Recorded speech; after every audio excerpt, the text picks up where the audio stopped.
National Herald case है ये, जिसको लेकर अब ईडी की चार्जशीट के खिलाफ कांग्रेस ने हल्ला बोल कर दिया है। देश भर में कांग्रेस का प्रदर्शन है। कांग्रेस दफ्तर पर सुरक्षा के कड़े इंतजाम किए गए हैं। नेशनल हेराल्ड केस में दाखिल हुई थी चार्जशीट। सोनिया और राहुल गांधी के खिलाफ ये चार्जशीट दाखिल की गई थी और इसी के खिलाफ आज ये बड़े स्तर पर प्रदर्शन किया जा रहा है। कांग्रेस के कार्यकर्ता आपको नजर आ रहे हैं और आज देश भर में कांग्रेस अपना विरोध प्रदर्शन जता रही है। आपको बताएं, इस चार्जशीट में कुल 4 लोगों के नाम हैं, लेकिन 3 नाम ऐसे हैं जो कांग्रेस के बड़े चेहरे हैं। उनमें है सोनिया गांधी का नाम, फिलहाल राज्यसभा की मेंबर हैं लेकिन कांग्रेस की अध्यक्ष रही हैं लंबे समय तक। दूसरा नाम है राहुल गांधी का, कांग्रेस के लोकसभा मेंबर हैं लेकिन वो भी कांग्रेस के अध्यक्ष रहे हैं। और तीसरा बड़ा नाम है सैम पित्रोदा का, जो ओवरसीज कांग्रेस के अध्यक्ष हैं। तो पार्टी का बड़ा चेहरा, बड़ा थिंक टैंक वो भी है। और इन तीनों के ही नाम, कुल इन 4 लोगों के जो चार्जशीट दाखिल हुई जिनके नाम है, उनमें ये 3 बड़े नाम हैं। तो इसको लेकर कांग्रेस कार्यकर्ताओं ने देश भर में आज विरोध प्रदर्शन का फैसला किया है। ईडी के इस एक्शन के खिलाफ कांग्रेस कार्यकर्ता सड़क पर उतरकर अपनी आवाज बुलंद कर रहे हैं। तो यहां पर एक बात साफ तौर पर नजर आती है, वो ये कि कांग्रेस ने एक साथ 2 मोर्चों पर आने वाले दिनों में लड़ाई लड़नी है। कांग्रेस इसका सीधा सीधा ऐलान करती यहां पर नजर आ रही है। एक है सियासी लड़ाई, एक है सियासी मैसेजिंग जो सड़कों पर उतरकर लोगों के बीच दी जाएगी। सियासी मैसेज लोगों के बीच दिया जाएगा, संदेश दिया जाएगा। और एक है कानूनी लड़ाई जो चार्जशीट के खिलाफ अदालत में लड़ी जाएगी।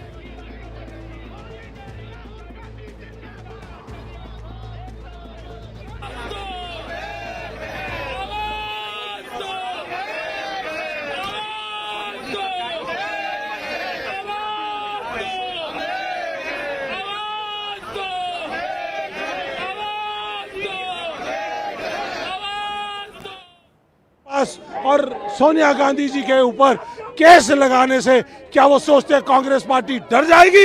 ये बब्बर शेर और बब्बर शेरनियों की पार्टी है। ये ना तो डरी है ना डरेगी। नेशन वाइड प्रोटेस्ट आज किया जा रहा है। ईडी के खिलाफ में किया जा रहा है, सरकार के खिलाफ किया जा रहा है। जैसा कि लोगों को बताया जा चुका है, यंग इंडियन लिमिटेड 2010 में वो कंपनी फ्लोट की गई थी और ये कंपनी सेक्शन 8 में रजिस्टर्ड है, नॉन प्रॉफिटेबल है।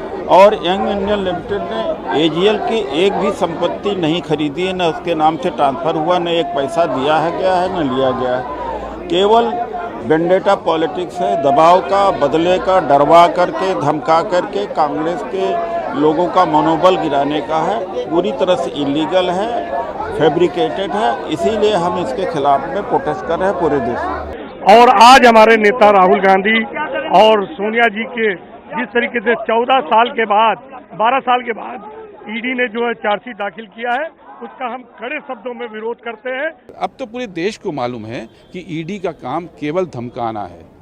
ईडी एनफोर्समेंट डायरेक्टरेट नहीं है, ईडी एवरीडे धमकी का रूप बन चुकी है। कार्यकर्ताओं और नेताओं को आपने सुना, फैब्रिकेटेड बताया जा रहा है इस मामले को। आपको बता दें कि सोनिया गांधी, राहुल गांधी, सुमन दुबे, सैम पित्रोदा, इन 4 के नाम, ये 4 बड़े नेता कांग्रेस के जिनका नाम है इस केस में। पीएमएलए की धारा 3 और धारा 4 के तहत ये चार्जशीट लगाई गई और 3 का मतलब यानी कि मनी लॉन्ड्रिंग, और मनी लॉन्ड्रिंग का मामला इन पर बनाया गया। और इसी मामले को लेकर जब ईडी ने चार्जशीट अब दाखिल की है तो पूरे देश भर में कांग्रेस कार्यकर्ता विरोध कर रहे हैं और इसे केंद्र सरकार की, केंद्रीय एजेंसियों की साजिश करार दे रहे हैं। 9 अप्रैल को विशेष अदालत में चार्जशीट दाखिल हुई थी। इस मामले में अब 25 अप्रैल की तारीख दी गई है जब इस मामले की सुनवाई की जाएगी। तो कांग्रेस ने अपने तमाम स्टेट यूनिट्स को अलर्ट किया है। उन्हें कहा गया है कि जो ईडी के राज्यों के दफ्तर हैं उनके सामने विरोध प्रदर्शन किया जाए। सीधे हम रुक करेंगे, हमारे संवाददाता शादाब सिद्दीकी इस समय हमारे साथ जुड़ गए हैं, दिल्ली में वो मौजूद हैं। पूछते हैं उनसे कि वहां पर क्या हलचल दिखाई दे रही है। शादाब, बताएं।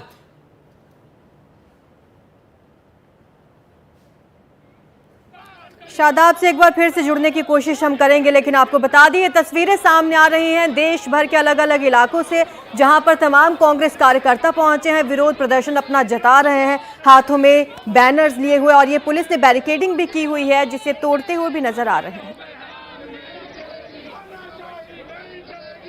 नेशनल हेराल्ड छापता था, उसके खिलाफ आप ये कर रहे हैं। असलियत ये है कि ये नरेंद्र मोदी जी की प्रतिशोध की राजनीति है, ये मोदी जी की घिनौनी राजनीति है और इसका सामना हम कोर्ट में करेंगे। लेकिन जो लोगों का आक्रोश आक्रोश है, जो हमारे कार्यकर्ताओं का आक्रोश है, वो बिल्कुल आपको दिख रहा है, क्योंकि ये दिखाता है कि नरेंद्र मोदी जी डरते हैं, वो हमारे नेता से डरते हैं, वो उन मुद्दों से डरते हैं जो हम उठाते हैं, और वो कांग्रेस का जो संगठनात्मक ढांचा तैयार हो रहा है उससे भयभीत है, घबराए हुए हैं। गुजरात अधिवेशन से बिल्कुल, क्योंकि हमने उनके गढ़ में घुसकर उनको ललकारा है, और असलियत यह कि गुजरात का एक बहुत सक्सेसफुल अधिवेशन हुआ, नरेंद्र मोदी जी के चूल्हे हिले हुए, उनको पता है।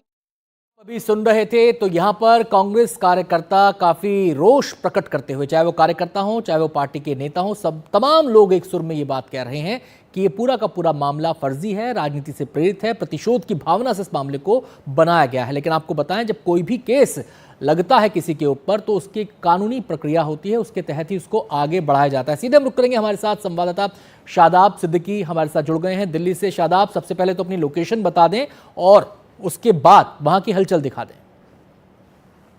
देखिए, बिल्कुल, देखिए इस वक्त हम कांग्रेस मुख्यालय पे हैं, और खास बात यह है कि यहाँ पे धीरे धीरे कांग्रेस कार्यकर्ताओं का जुटना शुरू हो गया है, और ये प्रदर्शन जो है पूरे देश में 11 बजे से लेकर 3 बजे तक कांग्रेस पार्टी ने ऑर्गेनाइज किया है, और सभी राज्यों में जो स्टेट कैपिटल है वहाँ पे जो ईडी दफ्तर होता है उसके सामने कांग्रेस पूरे दमखम से प्रदर्शन करेगी। देखिए, यहाँ कांग्रेस ऑफिस में कांग्रेस के कार्यकर्ता धीरे धीरे पहुंच रहे हैं, जो पार्टी के तमाम नेता हैं उनका आना भी शुरू हो गया है, और 12 बजे के बाद यहाँ से जो कांग्रेस कार्यकर्ता हैं, नेता हैं, वो ईडी दफ्तर की तरफ मार्च करेंगे। देखिए वहाँ पे रॉबर्ट वाड्रा से भी पूछताछ चल रही है, हालांकि वो अलग मामले में ईडी दफ्तर पहुंचेंगे। देखिए, कांग्रेस पार्टी का ये कहना है कि जो प्रॉपर्टीज अटैच की गई है यंग इंडिया लिमिटेड की, यानी यंग इंडिया लिमिटेड जो कि नेशनल हेराल्ड पेपर को चलाता था, तो कांग्रेस का कहना है कि जो ट्रस्ट बनाया गया यंग इंडिया। शादाब, आपको रोकेंगे शादाब। इस बीच सचिन पायलट कुछ कह रहे हैं, सुनते हैं जरा। से लड़ेंगे, जवाब देंगे, पॉलिटिकली भी और लीगली भी जवाब देंगे इस बात। अब गुजरात में हम जाएंगे, पार्टी को रिवाइव करेंगे, तो पीड़ा तो हो रही होगी लोगों को, लेकिन केंद्र सरकार की एजेंसीज का जो दुरुपयोग करने का जो ट्रेंड है पूरा देश देख चुका है।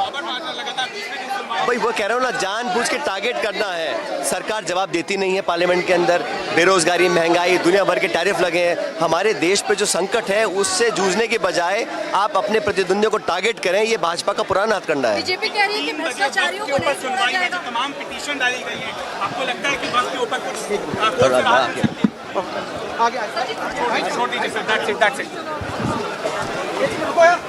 शादाब हमारे साथ बने हुए हैं दिल्ली से। शादाब, कांग्रेस मुख्यालय पर कोई बड़ा कांग्रेस नेता भी नजर आ रहा है या अभी तमाम कार्यकर्ता ही पहुंचे हैं?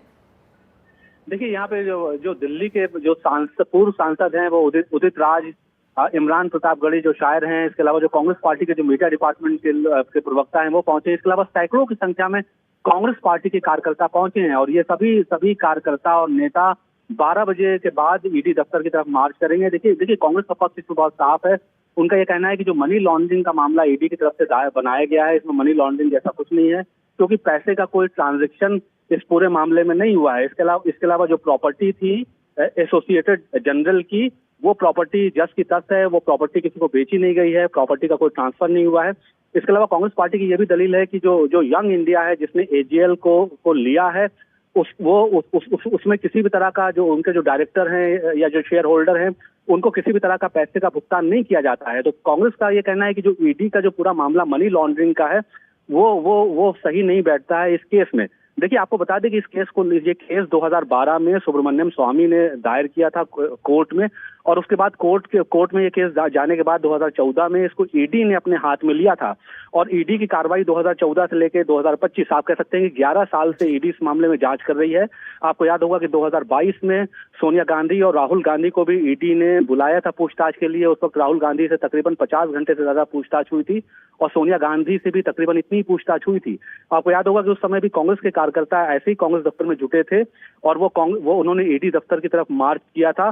बाद में ईडी ने इस पूरे मामले को ठंडे बस्ते में डाल दिया था, यानी 2022 के बाद जो पूछताछ हुई उसके बाद से ईडी की कार्रवाई चलती रही, लेकिन कभी सोनिया गांधी, राहुल गांधी को पूछताछ के लिए नहीं बुलाया गया।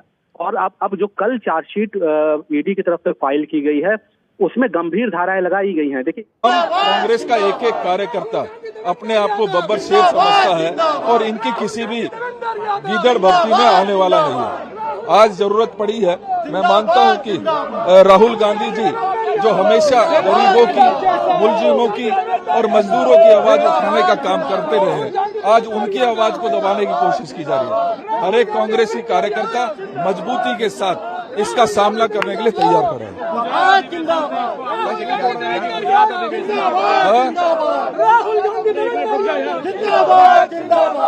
गुजरात अधिवेशन से आप लोग इसे जोड़ रहे हैं कि अहमदाबाद अधिवेशन की वजह से ईडी एक्शन कर रही है। देखिए, यही वही केस है, पुराना केस, जिसमें लगातार सहयोग करते हुए माननीय राहुल गांधी जी हों या सोनिया जी हों, जब जब उनको बुलाया गया उन्होंने सहयोग किया है, अपने बयान दिए हैं, जो इनके सवालात थे उनके जवाब दिए हैं।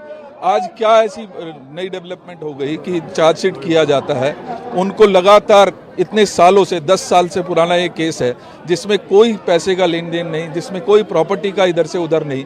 तो आज क्या कारण है कि लगातार, मैं स्पष्ट मानता हूं और इस बात का पूरी तरीके से मैं ये मानता हूं कि इस लोकतंत्र में जो भी मजबूती के साथ आवाज उठाने की कोशिश करता है, उसकी आवाज को दबाने का काम मोदी जी और भारतीय जनता पार्टी कर रही है। मैं स्पष्ट ये भी कर देना चाहता हूं कि ये कांग्रेस की आवाज है, ये माननीय राहुल गांधी जी के वो बब्बर शेर हैं जो अपने आप को, एक एक व्यक्ति अपने आप को राहुल गांधी समझता है।